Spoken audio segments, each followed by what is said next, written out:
As for the measure of the intuitive sense that approaches the level of angels, universal knowledge knows that the existence of such a person is Christ. The Bible also attests to this. You made him a little lower than the angels, Hebrews 2:7. As for the person at the demon level, people have heard about him too, that he is the Antichrist. However, they cannot visibly recognize him because he is a clergyman and therefore they worship him. Thereby fulfilling the law, they worship the beast. Revelation 13:4, who sets himself up in God's temple, proclaiming himself to be God, the holiest. 2 Thessalonians 2:4. As for the idol, it is a material body presented in any form or shape that a person's consciousness considers a medium for intermediation with God. It can be represented by icons, statues, bones of persons canonized as saints, or medallions with their visible image, the cross, or amulets and some beads, and other similar things. There is no favoritism with God. Romans 2:11. This law implies the necessity that, when discussing anything that is in contact with God, no favoritism should be allowed under any circumstances. Therefore, in relation to him, everything is defined solely by its purpose, and any distinction toward anything else is excluded. All the above-mentioned items serve one purpose, and the only difference between them is in their type, form, and material composition. Therefore, an icon is an idol just as a statue is, or even a cross. Now I will explain the dangerous load that the idol carries in the matter of faith towards God. For this, I must repeat what I have already said many times, that this material world is a creation and was created with a program calculated by God, a calculation that was performed with mathematical laws, checked, and a positive answer was received, and only after this was it put into the system to achieve a material result. Therefore, the very existence of the material world and its lawful functioning is in itself factual proof that this program is working successfully. As for the program itself, it is executed in an algebraic geometric language, which involves the use of numbers and geometric figures. If anyone observes everything material or even events in this world properly from this perspective, they will not have difficulty being convinced of the truth of this knowledge. In short, I will not continue talking much about this program. I will only touch upon the part that concerns the relationships between the human soul and body, which is fortified by the functioning of both. Otherwise, their unity cannot be achieved. The soul has the following trajectory of movement in the body. The force emanating from it must circle the entire body with a circular spiral trajectory, the so-called spin rotation, then the earth, and then go out into the cosmos to be charged with cosmic force, after which, it must return by the same path and return to its dwelling place, which is located in the inner spongy layer of the brain. It is absolutely necessary to note the fact here that this is a description of the perfect functioning of the human soul, and the soul performs this action when the person is given sleep, in the blessed creation which God grants to whoever he wishes. 3 Maccabees 5:11. But there is sleep and there is sleep. That is, I mean that everyone sleeps, but it is not given to everyone from the measure in their own mind. Rather, it is given only to those who live by observing the laws established by God. The rest receive it from the measure in the minds of their energy donors. The essential condition for the existence of mankind is that the contact between their soul and the cosmos must not be broken, and when people continued to walk the path of sin even after the flood, their existence was again endangered. Therefore, the rule of the increase of grace, Romans 5:20, was put into effect in the legislation of human genetics, and the law of the covenant was replaced by the law of grace, the basis of which was that, through the blood sacrifice of Christ, the executor of the creation of mankind and the possessor of the root gene of mankind,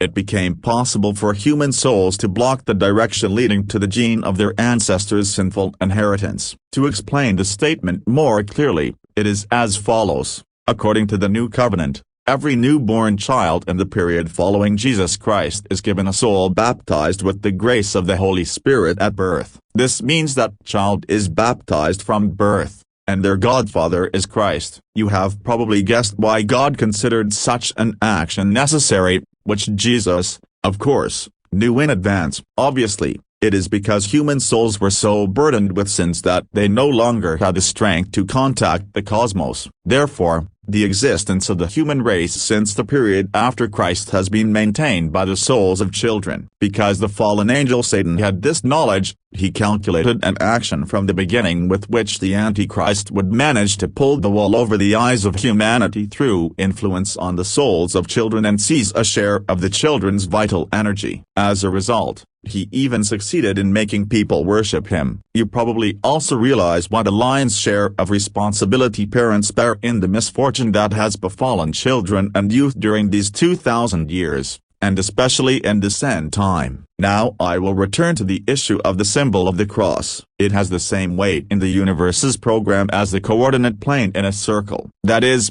attributing the role of the cross to faith in God is, by the judgment of the faith-determining mind, a restraining means in the perfect functioning of the soul. This is precisely why Jesus was crucified, which should have been a decipherable sign for the intelligent, because everything and everyone in this world happens with the utmost regularity and accordance with the law. As for idols, I will briefly state their true purpose. The law says that the worship of any kind of idolatry is the beginning, the cause, and the end of all evil. Wisdom of Solomon 14:27. Because idols represent a restraining opposition to the ray emanating from the heart that guides faith. The Bible also confirms this, for the secret power of lawlessness is already at work, but the one who now holds it back will continue to do so till he is taken out of the way. 2 Thessalonians 2:7. These very statues, icons, crosses, amulets, and objects considered holy are the enchanted objects that fulfill the secret of lawlessness, because the purpose of the spell is to put the person under a curse, and these objects perform exactly that mission. As for being under a curse, it is manifested by the slumber of the mind, or the restriction of the soul's function, and by a sentence of fate, it makes a person reap God's wrath, as the law also attests. For the worshipping of images that are no names to be spoken, is a cause, a beginning, and end, of all evil, for they are to be hated, as well as he that made them, for they both are cursed, the idolater and the thing made. For that which is made shall be punished together with him that made it. Wisdom of Solomon 14:8-10. Hiding this would be tantamount to the greatest treason, and therefore I do not shy away from the possibility that it may cause fear in someone. The truth must be faced, not with eyes closed and ears plugged. The reality is this: humanity has gone too far in terms of the slumber of the mind, and therefore it is reaping the great punishments of the curse, and if the mind is not awakened immediately, the human race will not be able to continue to exist. Therefore, a program of assistance has been initiated by God for this time, and it is operating in the form of the revelation of the truth. However, I will add that, given the current situation, those who desire and are capable of receiving this knowledge are very few. Because of this, no other path remains than for the universe to switch to awakening actions, and as you can see, the Armageddon finale is now upon us. It is assessed by the Bible as the Armageddon earthquake, Revelation 16:18, and this assessment precisely fits the events accompanying it, because there will be such levels of shaking in every sphere, be it health, professional, or elemental, that the result will be this: the fields that are now sown will suddenly be unsown, and the full storehouses will be found empty. 3 Ezra 19:25. And this is happening because the thinking of the people of the present, or end time, is oriented in the opposite direction of the truth. What kind of state all this will plunge any person into, and it will not leave anyone untouched, probably needs no comment. I will say what needs to be said briefly. The Bible declares about this period that as it was in the days of Noah,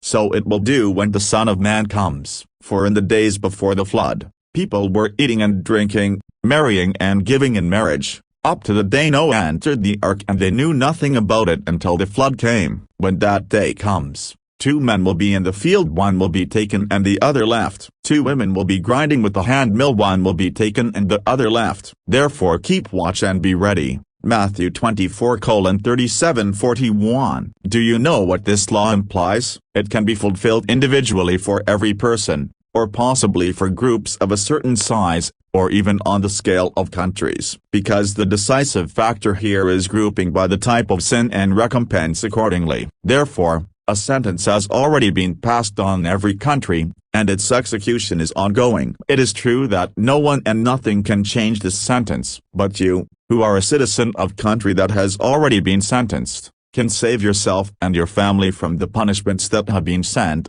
are on the way, and whose execution nothing can delay. Use the remaining time to open your mind, for this is the only thing that will save you. To do this, contact me so that I can teach you the shortest way to achieve it. As for the authority with which I proclaim this, it is time for its revelation. I am the one about whom the Bible declares that God granted him the ability to be equipped with the knowledge to save mankind and to act under its guidance. But as for salvation, its fulfillment is voluntary, and mere desire will not help the one who wishes it. Rather, only targeted action equipped with the appropriate knowledge,